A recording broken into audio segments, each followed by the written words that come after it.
Just a heads up, my allergies were really bad when I was recording this. Just a warning. Hey everyone, my name's Tomato Anus, also known as I got the haircut I needed. And welcome to the next retrospective, or whatever this is called. This is pretty much a series where I go back and watch old videos, namely Speedrun Explained, since that's mostly the videos that I make. And I go through them and I take notes on them and kind of talk about the process, what I like about the video, what I don't like, what could be done better, try and learn things for future videos, etc., etc. And today, I'm going to be going over Speedcucked Headcripple, which is one of the, I think, only videos that I'll really be doing this for that isn't a Speedrun Explained. Today's date is April 13th, 2023. If you're watching this in 2024 on the Tomato Anus channel, you could have watched this a whole year earlier by checking out Patreon. These videos go up pretty much a day or two after I record them on Patreon. I believe they're available for people in the $6 tier and up, so if you want to go back and watch all these and catch up, then check out the Patreon, $6 tier and up. I won't delay much longer. We can kind of get into it. That is OBS. That is my desktop. Messy desktop. So like I said, we're going over Speedcucked Headcripple today, which was released July 11th, 2018, which is insane. That was almost half a decade ago. Wild. I have vivid memories of making this video. And yeah, I think with this one, because this one is a lot more about I guess it's about something that happened in the Fallout 4 speedrunning community and a discovery that was made. I should probably go into the history of Speedcucked as a term and kind of the preamble to this video, behind the scenes stuff. I was looking in the Fallout speedrunning Discord for the earliest instance of the term Speedcuck. It looks like it was 2017 by Gingenia, who is a very prominent member of the Fallout 4 speedrunning community. And I guess the definition of Speedcucked is something I should talk about first. Pretty much Speedcucked is when you're close to discovering something and there's the promise of speed and then you get cucked. The speed is cucked from you or whatever. You can't actually do what you thought you were going to do and you don't get the time save. I didn't go back and necessarily read the context of what the initial instance of Speedcucked was referring to. Looks like something with cover sliding with Sanctuary. It's really difficult to understand the context of it, especially because I believe at this time, October 2017, at this time I was kind of focusing on school and wasn't really speedrunning as much. I'm sure I read this when it was all sent, but I wasn't, as you can see, I wasn't messaging it all in here because I was focusing on other things. So yeah, Speedcucked, that's, as you can see, there's lots of instances of it in the Fallout community, lots of mentions of it, 61 results. It's a term that we've used a lot. We haven't really used it too much in the recent years, mainly because there haven't been many developments in Fallout 4, but it's certainly a term that's been thrown around a lot. This video I started making, I want to say a couple months prior to this. So this video I started making, I'm going to check to see if I can find my files. Yeah, I found all the files. This video I started making sometime in, looks like I created the script in 2018, so started making it quite some time before I actually released the video. And this was my first attempt at really making like an edited informational video similar to you see made by a lot of content creators on the speedrunning scene and gaming scene in general, kind of documenting things. I think that the Memory Den video, the concept is certainly here for this video, and I haven't watched this one in years. I think since when I was making this one was the last time I watched the Headcripple video. And overall, I remember this one being pretty rough. I'll probably be talking a lot more about editing in this one and making notes about editing rather than information presentation, if that makes sense. I don't think that's even right what I meant to say. I think I'm going to talk a lot more in this one about the editing and presenting information through editing than finding better ways to explain things, but who knows? Who knows? I haven't watched this in quite some time. I just remember being really happy with this one and this one being a bit rough. I'll address a couple other things up front real quick. I get asked all the time, when is Speedcucked 3 coming out? With this being Speedcucked 1 and this being Speedcucked 2. I have an idea for Speedcucked 3. I've talked about it a bit. It's early institute. This video, specifically the Memory Den one, took a lot of work, took a lot of time, and I'm just not ready to bite off another giant project like Speedcucked. The biggest thing with them is the research and writing stage. I'm just not ready for that again. So one day I'll make a new Speedcucked covering early institute, most likely. That's the topic I've been set on for half a decade pretty much. Wow. But not sure when that day will come. One day. It's just, especially with early institute, there will be a lot of research that needs to go into it, a lot of use of the creation kit, and I'm just not ready for that right now.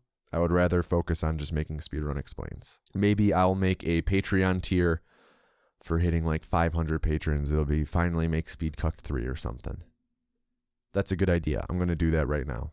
Okay, I've just made a new goal on Patreon for hitting 500 patrons called finally make Speedcucked 3. So there we go. We have a deadline, or not a deadline. We have something in place, a machination in place that will make Speedcucked 3 be made. I'm trying to think of other things to talk about before starting the video. And the only other thing I can think of is this music has a lot of background music, and there's a link here for all the music used. Whoops, that's not right. The music is just listed here. Music list. Here we go.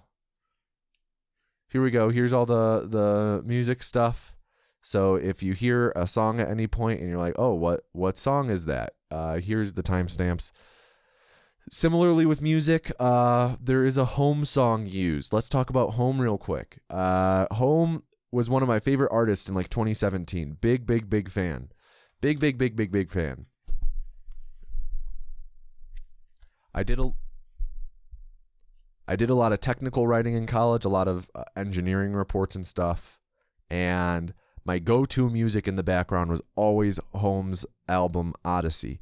Always. Like all of 2017, from January of 2017 all the way through the year, I listened to so much Home. This was my as proof, this was my go-to playlist to listen to in the background when working on things. And look at that. Oh my gosh, a bunch of Home.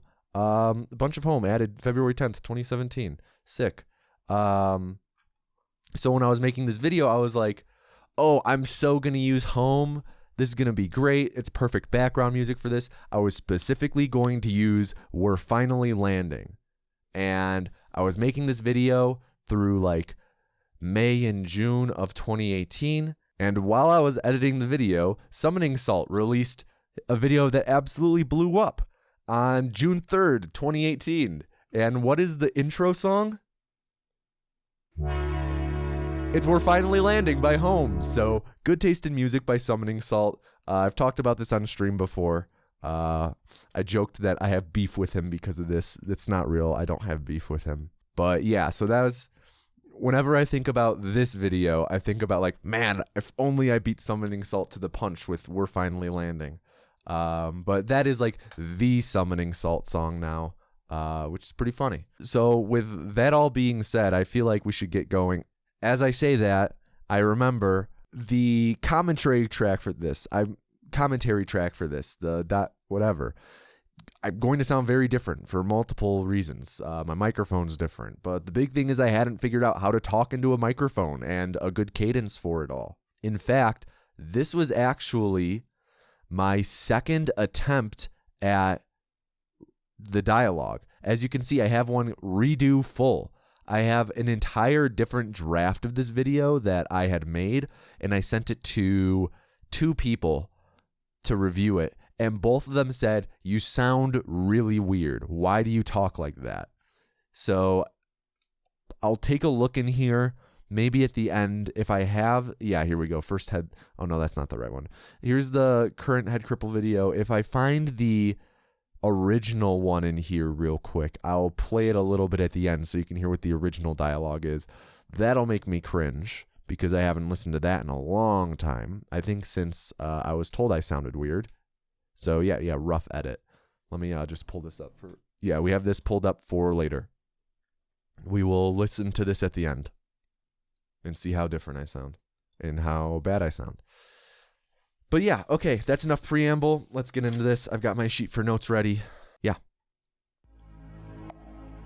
Often in speedrunning, a new glitch will be found or new strat will be theorized that holds promise of great time save. Seconds, minutes, or sometimes even hours of free time save appear to be the result of these new discoveries, but a minutia prevents the dream from becoming a reality. I just want to talk about a couple of these things up front. The random footage being used. I don't remember entirely this was a new record in this Superman 64 game. I don't remember what the reasoning was for me to include it in this. I'm assuming that there was some discovery found. I don't remember the exact reasoning for this, but I remember the exact reasoning for this. In the game Dragon Warrior, there was a time save that was found that cut the time from 5 hours down to 58 minutes. And I believe I knew about this from a podcast I listened to. I believe the podcast was the Frame Savers. And in one episode, pretty much every episode, they would have a different speedrunner on and they would talk about their game and all that kind of stuff. Talk about the game casually and then talk about it as a speedrun with the hosts. And this was a podcast that ran from, I don't even know when it started, up until like 2019, I think. I don't remember. But the episode that I always found most fascinating was, I can't remember if Ness Cardinale was the guest, but they had a guest on that talked about Dragon Warrior. And the podcast episode itself was very much like a record history podcast. It was like very enthralling to listen to, especially because record history videos weren't really as popular as they were at the time, and it was just a very captivating podcast episode. And they talked about how in Dragon Warrior the time was cut from like 5 hours to 58 minutes because of something that was found. So that always stuck out in my mind, and I used that as a visual example for something being found to greatly cut the time. I think originally I was going to show something with Borderlands, or maybe I showed something with Borderlands at some point. It might have been I was originally going to show something with Borderlands. I think at the time Jabo was running Borderlands, and I was going to use a little bit of his footage because Jabo and I go way back. I can't remember exactly. This itself, though, is a bit messy. It's kind of hard to tell what's going on. I don't like this way of having things like angled like this to show tooth. I wish I get why I did it. I get that I did it so that I could have these two videos be as big as possible. But I wish I had done them side by side, similar to what I do these days. Is it at the start of this one or this one, I believe? Similar to what I do right here in a second. Yeah, like I would have them side by side like this and have labels, and maybe edit the timers to be below them, or like the time difference to be below them, maybe an arrow between them or something to show like we went from this to this. Very thumbnailish, you know? I just feel like it's a lot easier to look left to right than diagonally and pick up, because like with this your eyes are bouncing like here to here to here to here, whereas here you're just like you scan here, you scan here. So I would change that, but again, that's kind of nitpicky. Also, no drop shadows or anything. I don't think I started using drop shadows until like my Mirror's Edge video, which I'm excited to eventually cover the Mirror's Edge video, because I think, in my opinion, that's kind of like not a bookend, a kind of a turning point for my videos, where I kind of figured out a lot with that video and the Battle for Bikini Bottom video that have led to my videos being kind of how they are today. But yeah, let's keep going then. For these new discoveries, but a minutia prevents the dream from becoming a reality. A fairly well-known example of this is in The Legend of Zelda: The Wind Waker. A major sequence break implemented in speedruns of the HD version of the game allows for Link to clip through the barrier surrounding Ganon's tower. The discovery of this sequence break has resulted in the barrier surrounding Ganon's tower. I mean, I'm not even going to go into the whole commentary aspect of it because I already went into it. Like, very, very weird sounding. But something I don't like is I don't like how I did these. It's hard to see with. It's hard to see when it's paused. I don't like in the bottom right corner, like the Linkus speedruns. I don't like how that looks. It especially doesn't work because of the fact that Linkus has text on his overlay right behind that in the same color with black outline. So I don't like that. I don't like how I did that. These days I do, when I credit footage, which is more often than not strictly in intros, sometimes I do it in paused segments when I'm explaining things. I'll have the person's YouTube and like their YouTube name in the bottom left corner of the footage, and it's a bit transparent. I prefer that. It's not as invasive. It's easy to see. It's a bit, I think utilitarian is the right word. Okay, maybe not utilitarian, but it's easier on the eyes. Through the barrier surrounding Ganon's tower. The discovery of this sequence break has resulted in the any% record being lowered by over 2.5 hours from before the skip was discovered. The barrier skip, however, is not possible in the standard version of Wind Waker. I'm pretty sure it's possible now. Yeah, the current record is like 52 minutes. It's definitely possible now. Link needs to possess between 35 and 6,000 units of speed, which is obtainable in the HD version thanks to item sliding. Unfortunately, item sliding is not doable in the standard version, meaning that Link can move at a maximum of 32 units of speed. Being so close to the required 35 units but falling just shy with 32 units is a quintessential example of the topic of this video.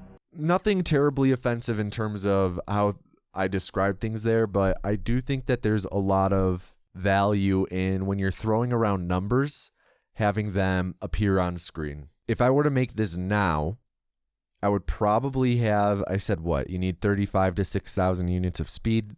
We get 32. I would probably have something like, it would show the range of like 35 is less than or equal to required, I guess, let me do like 35 is less than or equal to required speed is less than or equal to 6,000, you know? And then like attainable speed equals 32, and then like some sort of visual showing how 32 is just below 35, because who knows, maybe people don't know that. I would probably do something like that, because when you're throwing a lot of numbers out, not many people can easily sort numbers in their mind when they're thrown at them like that. So it just helps it helps people track information a little bit better. I'm going to keep those subtitles up here, actually. So if I were to make this today, I would definitely do something like that.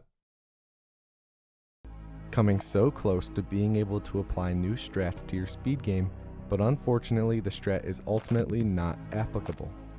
My name's Tomato Anus, and welcome to Speedcucked. Legendary intro. Legendary intro. How ambitious of me to call it episode 1 and then not release an episode 2 for 2 years later, and then half a decade later, episode 3 isn't even out. God, I'm such a dumbass. In Fallout 4, creating and loading saves can have some strange... The audio balancing is a bit weird. I would probably have the volume a little lower on. I much prefer, in terms of editing, having background music be... I say this now. I prefer having background music be like truly background music, where it's there but you don't notice it unless you purposely pick it out, you know? I say that because this is so far on one end of the spectrum, but in the Hollow Knight video that is already available on Patreon, but it's about to release publicly, I tweaked the typical audio level so that the background music is a bit louder. I think there's a fine balance to it. I think audio balancing is really difficult. I personally find the background music in this to be very distracting. Well, distracting. Results. Some examples of this are being able to load an old save and maintain progress, items being displaced or removed, or even being able to have the game remember a set of coordinates for teleportation purposes. but none have caused as much I gave 3 examples there, and I don't think any of them were necessarily clear to the viewer. At least in hindsight, I don't think that either of those... I gave 3 examples. It was like, I don't remember what the first one was. this are being able to load an old save and maintain. Yeah, being able to load an old save and maintain progress. So right here I'm showing a clip from Warp%, which is like the most niche Fallout 4 category. It's so niche that I don't think anyone has ran it in 5 years. There you go. Yeah, that was the last person to run it. It was 5 years ago. Almost 6 years. Almost 6 years. It's that niche. It's a horrible category, and this is a clip from it. It's pretty much, I was showing a load warp, and I felt that it was most visually understandable to show this clip because you are in the wasteland in your pre-war outfit. So I felt that that was the best clip to show to demonstrate that.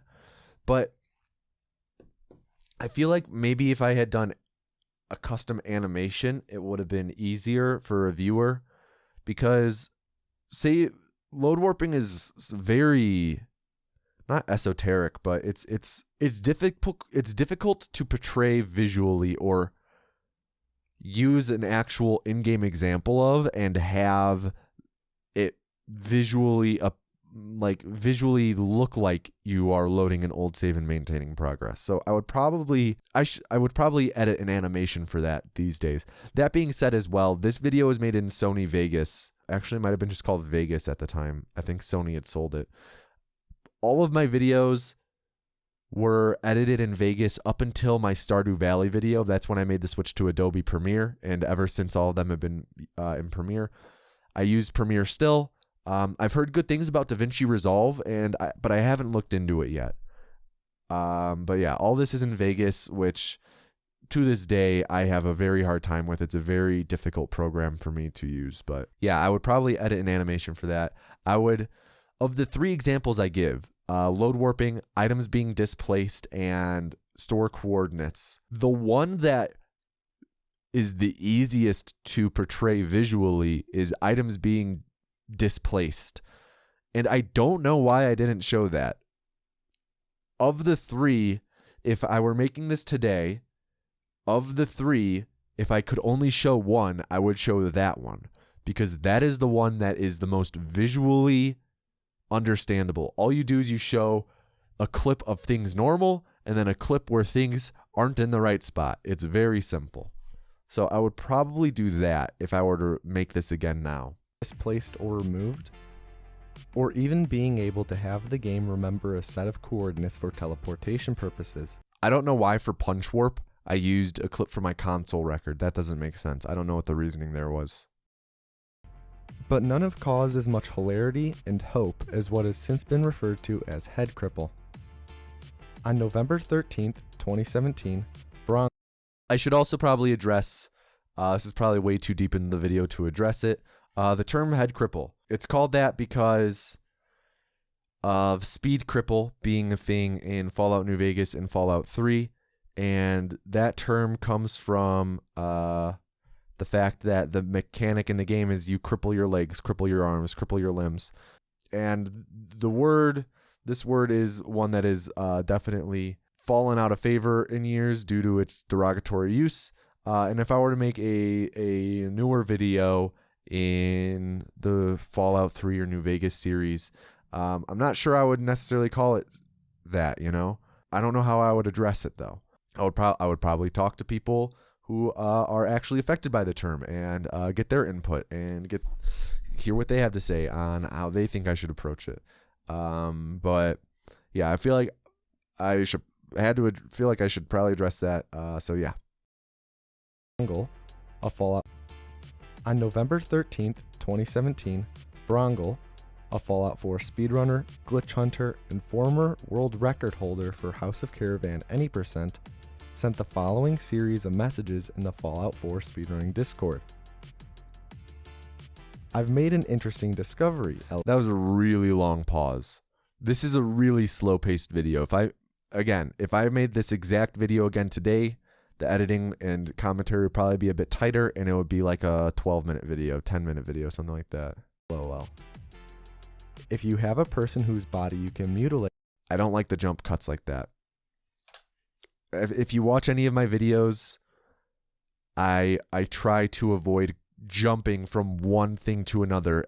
At the minimum, it's a very... Sometimes it might look like a jump cut. I do jump cuts in ads. But like with stuff being explained, if something ever looks like a jump cut, if you do it frame by frame with like comma and period on YouTube, you'll see that at a minimum there's like 5 frames of transition, like is transitory the right word? I guess transition fading. So I don't like that jump cut at all. Discovery, LOL. If you have a person whose body you can mutilate, remove limbs and head, etc., you can shoot them with a fat man and quick load frame perfectly to completely remove their head from the game by destroying it, but they still walk around. If you try and talk to them, they can't talk because they don't have a head. LMAO. That's good. Reading the LMAO is good. In an ideal world, this would mean easy. See, that's what I should have done to begin LMAO. with. In an ideal world, something like that. The pan, that's good. I like that. Just made a note that with showing messages on screen, uncovering more of a message with like a moving mask is better than fades and cuts. This would mean easy dialogue skips, but most likely I'm guessing it means just no dialogue and soft lock instead. That foreshadowing, I didn't even realize. That's such foreshadowing. Brongle accompanied his messages with this video of a railroad agent whose head he had removed. In the video, Brongle showed that the NPC was unable to respond to his attempts at dialogue and that the NPC's head was not selectable in VATs, meaning that his head was removed from the game. After experimenting with the glitch for a little bit, Brongle discovered he was unable to perform this glitch on essential characters such as Desdemona or Tinker Tom due to the fact that they were not mutilatable. While everyone probably would have been beneficial to show an attempt of that, even if it's a failed attempt. Probably would have been better to show failed attempts of attempt. Probably would have been better to show that you can't do that in addition to this clip. Was processing the information that Brongle had just released, he followed up with 20 additional uninterrupted messages on various quirks of the glitch. At the time, the glitch seemed to be just another fun little quirk of the game's engine that wouldn't be applicable to the run, but fun to meme about. 6 days went by with no discussion of the save cripple glitch before Brongle sent the following message in the Discord channel. That was smooth. I'm impressed with this action. Very impressed with this edit, to be honest. 6 days went by with no discussion of the save cripple glitch before... I don't like the awkwardness of having the background and not having things kind of uniform. Like, I have this background footage, this blue background, which I still have saved. I see that footage all the time on my my server. But I don't like how these things are changing sizes. There's no drop shadow. There's no consistency. Things are bleeding off the edge. It's just a bit sloppy to me. Brongle sent the following message in the Discord. But that's I honestly don't know how I edited Days this. went by with no I can't think of how I would actually do this in Vegas. Discussion of the save cripple glitch before Brongle sent the following message in the Discord channel. That slowdown and then this zoom. I think I might have found a way to skip our own dialogue. When asked how, he responded with the simple answer of, remove your own head. At first, this idea was thought to be slightly faster, if not no faster than the current method of dialogue in the game, where we just mash the buttons to skip our dialogue and progress through the quest immediately. It wasn't until Brongle posted videos comparing the dialogue with the head to that of without that it became clear to everyone that this would definitely save time. And maybe that was a really unnecessary edit. Again, like, this is what I was talking about earlier. Like, this is good. The side-by-side is good. I don't know why I didn't do this earlier.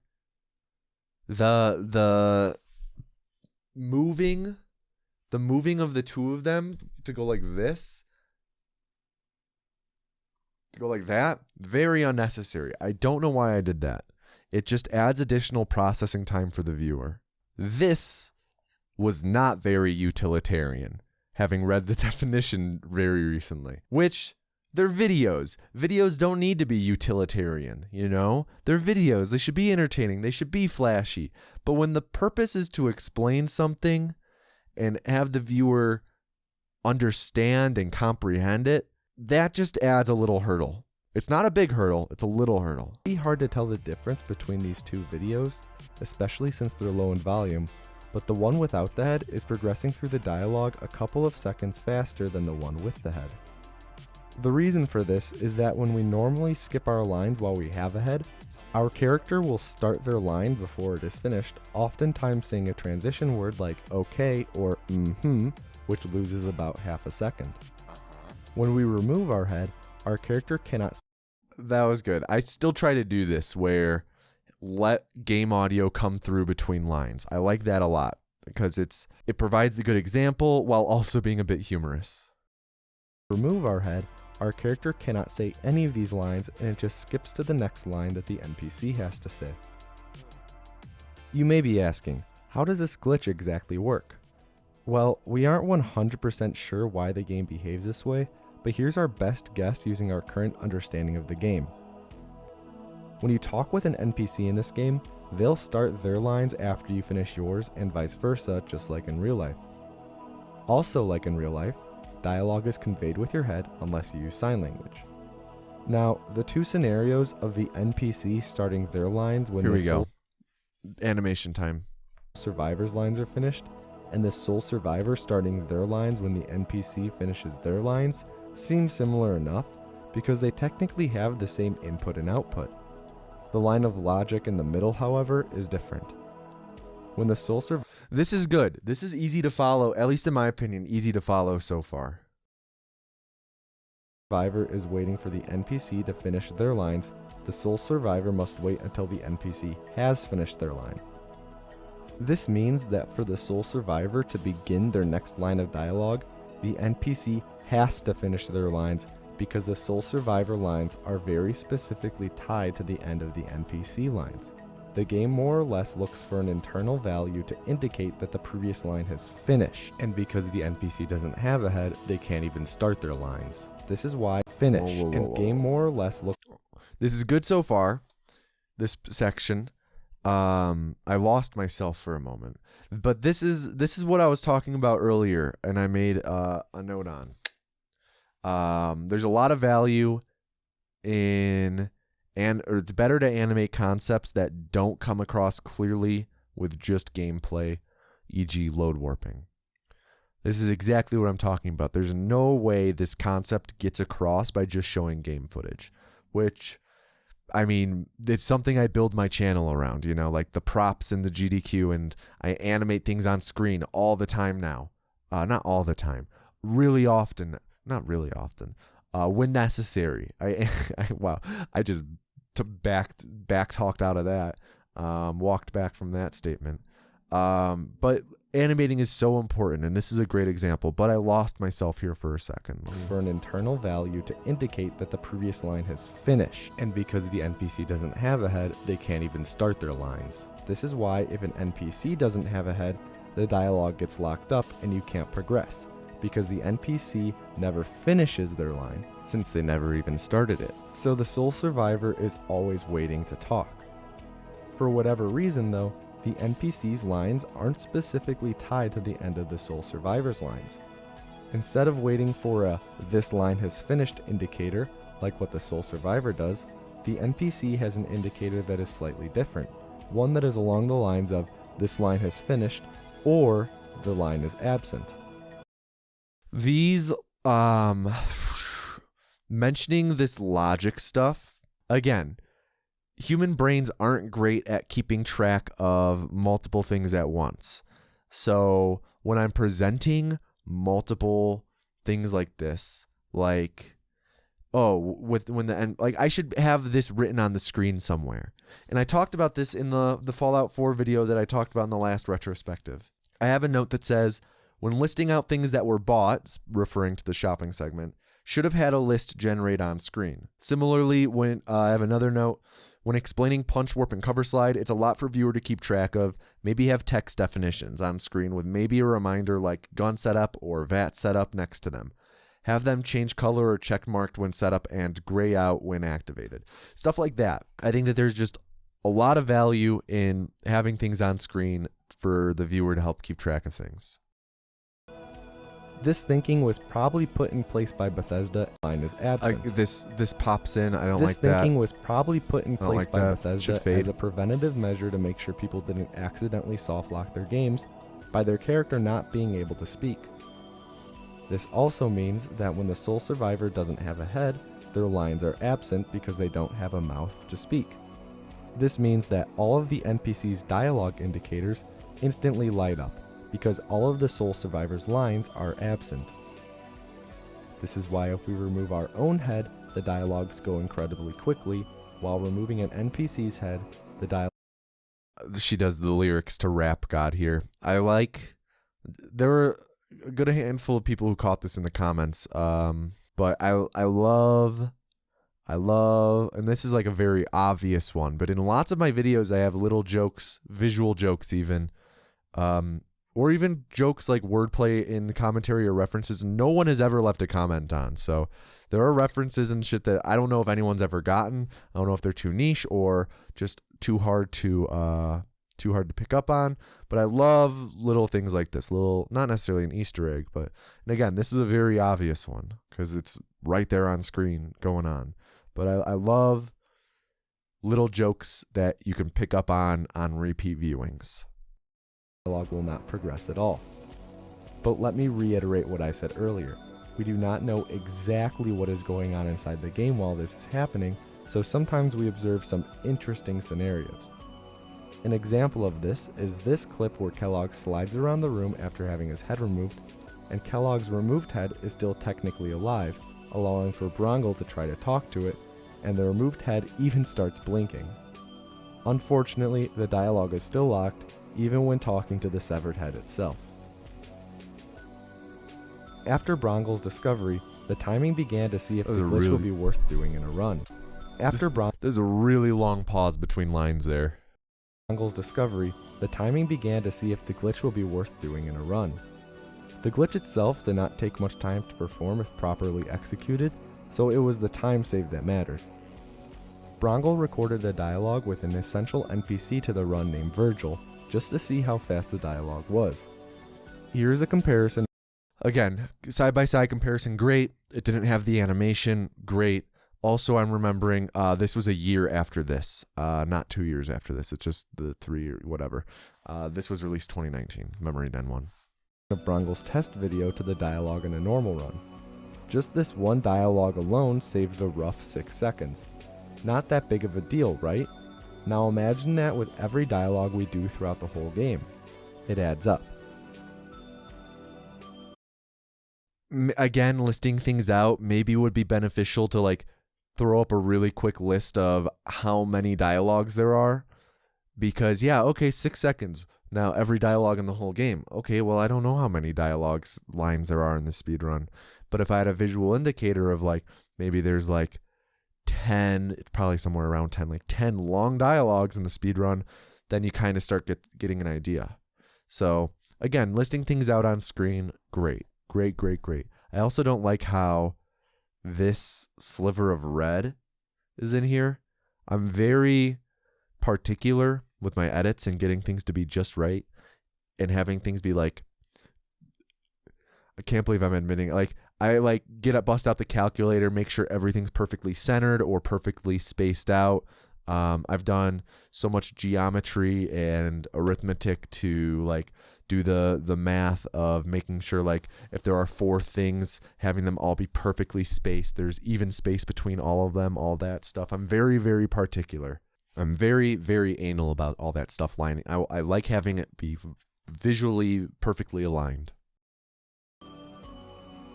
The Fallout 4 community went rabid, a mix of hype and memeing at the hilarity and speed of this new time save.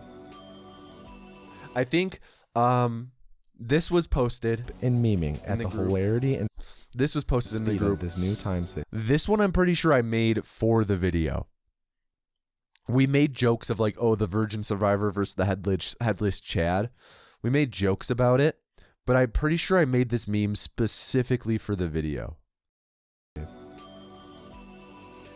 estimates of time save Yeah, range there was from that 40 clip. seconds to upwards of a minute. Could the sub 40-minute run finally be possible? Community members began testing the strength of the missing head, just to make sure we didn't accidentally lose the effects of the glitch mid-run. It was soon discovered that the headless glitch was permanent on the character. Whoa, that was It weird. was soon discovered that the headless glitch was permanent on the character. What makes that weird? Oh, that's why. It's because I'm switching to third person during the fade. This is another thing I'm very particular about, especially nowadays. Like when I'm requesting footage of runners, which I do all the time now, for explaining things, I specifically ask them to include like 3 to 5 seconds of dead footage of them doing nothing on both the beginning and the end of a clip of something I've requested, just so that during fades there aren't things like this, like things that kind of are different visually that kind of are jarring. So, and like I go through and adjust things frame by frame a lot, just so there's nothing like this in any video where it's like text on screen that appears and goes away, just because I find that very jarring. I'm surprised that I actually got through, because even at this time I was very particular about that.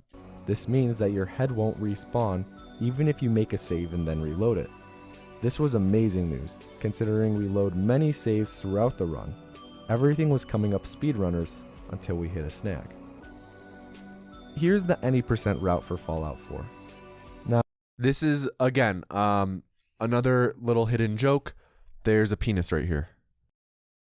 Now, here's a grossly simplified version of it, where just the main beats are listed. The main components of the run are transition from pre-war to post-apocalypse via the Vault segment, kill Kellogg, aka the man who murders your spouse and kidnaps your son, and destroy the Institute. In order to destroy the Institute, we must first enter the Institute. And to enter the Institute, we must build a teleporter. In order to build...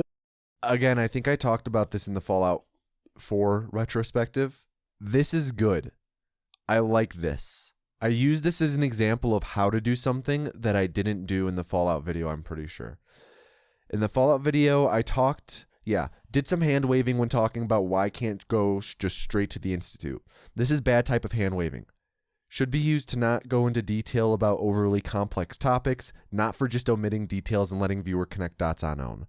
And this is kind of the visual aspect of this, and the way I'm breaking this down is directly addressing that. I didn't intend for it, I'm pretty sure. But this connects the dots for the viewer so they understand why you can't go straight to destroying the Institute and straight to entering the Institute. So this is good. I like this.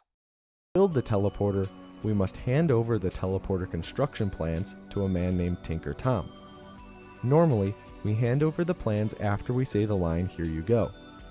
Saying this line will update the quest stage and progress us to the next point in the game. Typically, quest updates are tied to an NPC's lines.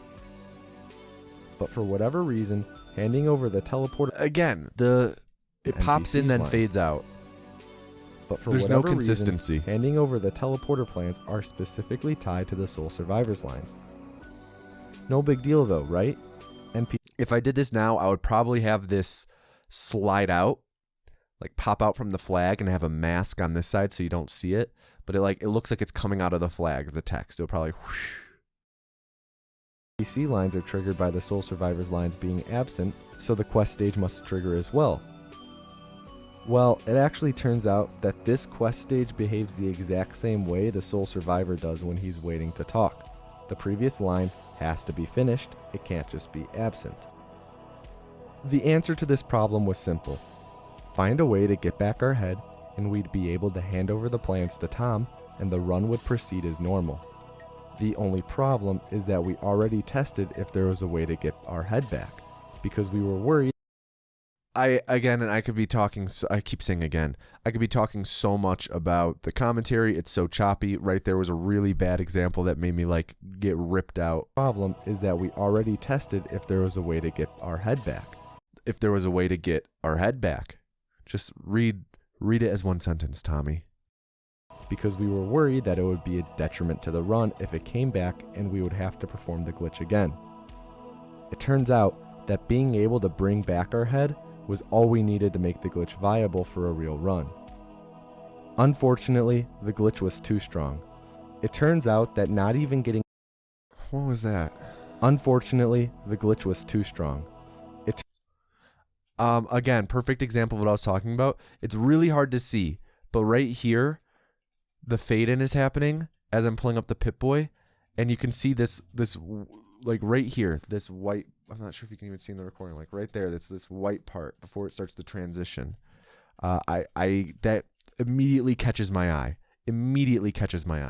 It's for 3 frames. That's 1, 2, 3, and then it switches to something else. But my eyes immediately went to it. So I hate when that happens. I try and have that not be a thing. It turns out that not even getting a makeover and changing your hairdo, or putting on a hat, or even changing your gender via console commands will bring back your head. It's simply gone forever. You may be... Commentary. Or subtitles mistake. I'll have to fix this. Note on screen. Cosmetically, the head comes back, but the effects of Headcripple still persist. I need to fix that. That's actually really funny. That's really funny. That's a remnant from the script that I'm pretty sure must... I guess I didn't edit it in. There we go. I just put a post-it note on the top of my monitor so I don't forget. You may be asking, well, why don't you just remove your head after the Tinker Tom part? Well, there are 2 main reasons for that. The first is that the time save through the rest of the game wouldn't be worth performing the glitch. This is a great song right here. What song is this even? Saint Pepsi. Makes sense. Whoa! That's not right. The first is that the time save through the rest of the game wouldn't be worth performing the glitch, as there aren't many dialogues after the Tinker Tom one. The second reason is that there are other quests after this Tinker Tom one that soft lock the game as well if you don't have a head, in a similar method to the Tinker Tom dialogue. So, if we were to remove our head after talking to Tom, we would still need our head to progress through later dialogues in the run. So where does that leave us now? The Headcripple is still not a viable strat for... God, look how young I am. Looks so different. Although my hair's similar again now. My hair's very similar again. For Fallout 4 speedruns. The glitch is definitely not viable for any percent, and its applications to other categories are limited. Other categories pretty much come down to 2 questions. Can you actually finish the run, and does it save time? The answer to the first is typically no, as most runs encounter a soft lock somewhere. If the run is able to be finished without a head, then you have to figure out if it would actually save time, and the answer for all current categories and routes is no. You just simply do not save enough time without a head throughout all these runs to warrant getting yourself a fat man and performing the glitch. Unfortunately, Headcripple doesn't look to be a glitch that will be usable in Fallout 4 speedrunning anytime soon. If you wanted to mess around with a character that has the Headcripple glitch, I left a link in the description to download 2 save files so you can test this glitch yourself. One save file is titled Headcripple, where the sole survivor already has the glitch performed on him. This may be a little confusing though, since the character does have a visual head. This is because of a visual bug that will give back heads when loading old saves, but the effects of Headcripple remain. The second save that is in the description is the setup to perform the glitch yourself.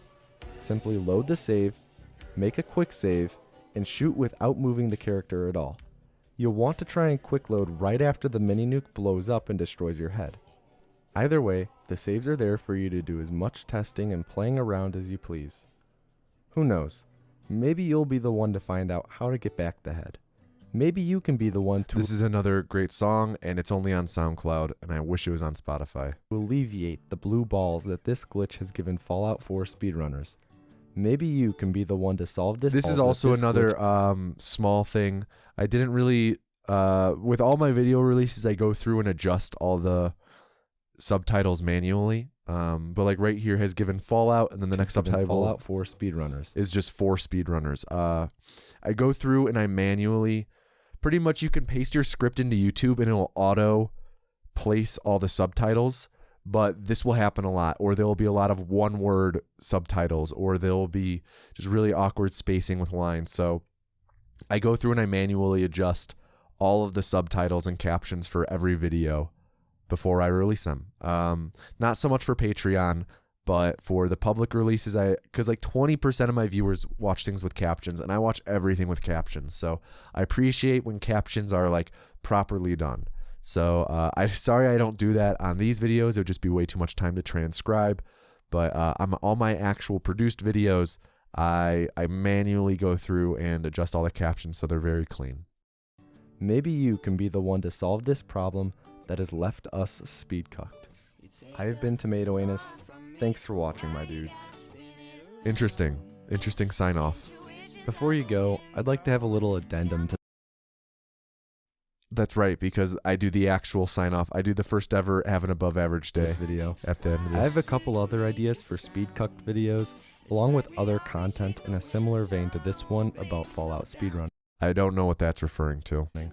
If you'd be interested in seeing those videos, leave a comment or like below so I can gauge interest.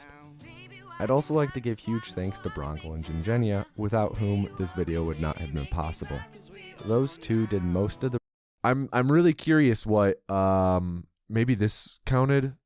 I'm really curious as to what the other ideas for Fallout speedrunning content were, because I do not remember them at all. Do not remember what I was referring to. Maybe I have them in a note somewhere. research on this glitch and helped me put together the video. Without them, the world would never have been blessed with this beautiful glitch. Additionally, I'd like to give thanks to my boys Das Frank, Merbs, and Waffles, who know very little about Fallout speedrunning, making them the perfect guinea pigs for making sure my explanations made sense to people outside of the speedrunning community. Lastly, any support for this channel would be great, and I'd really appreciate it if you guys dropped a sub below if you want to stay tuned for more speedrunning content.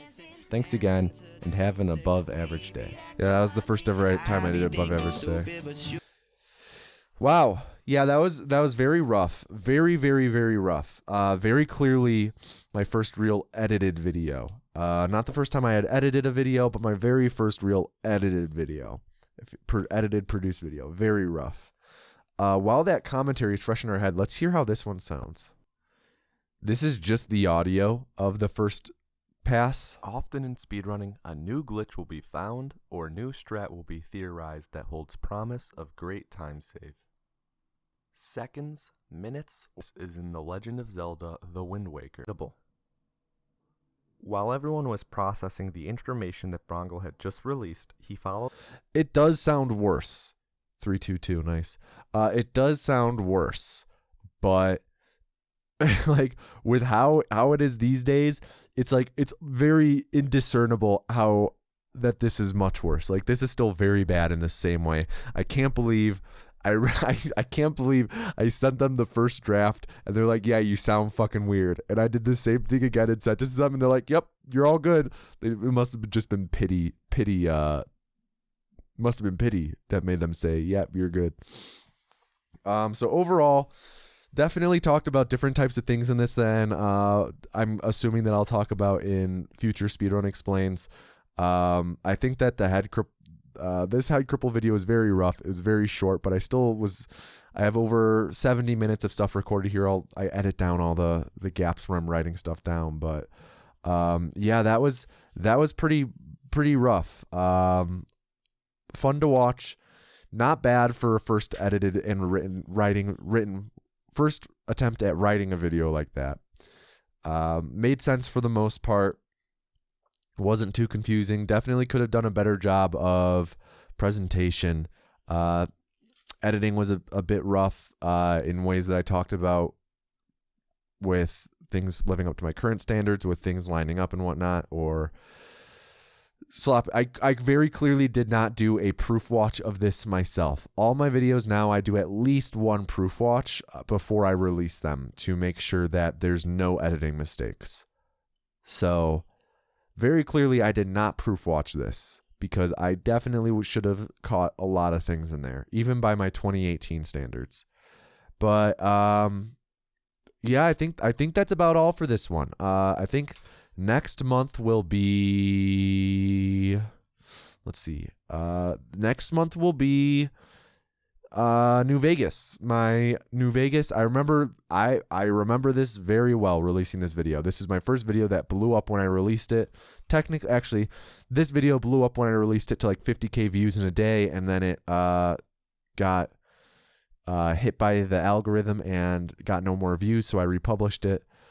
This was my first one that like really caught some wind in its sails, and I'll talk more about that in that video, but this is a very important video to me. It's kind of where I started getting more into Speedrun Explains, because the very next video I made was the same thing for Fallout 3, and then made another edited attempt. This was another edited attempt. I'm not sure if I'll cover these in retrospectives. Maybe I'll do both of them in one video some point. But yeah, this is kind of began my streak of doing Speedrun Explains, because Speedrun Explained, random edited video, Speedrun Explained, random edited video, meme video, April Fool's video, edited video, Speedrun Explained, Speedrun Explained, Speedrun Explained, Speedrun Explained, Speedrun Explained, Speedrun Explained, Memory Den, Speedrun Explained, Speedrun Explained, Speedrun, and that's what it turned into.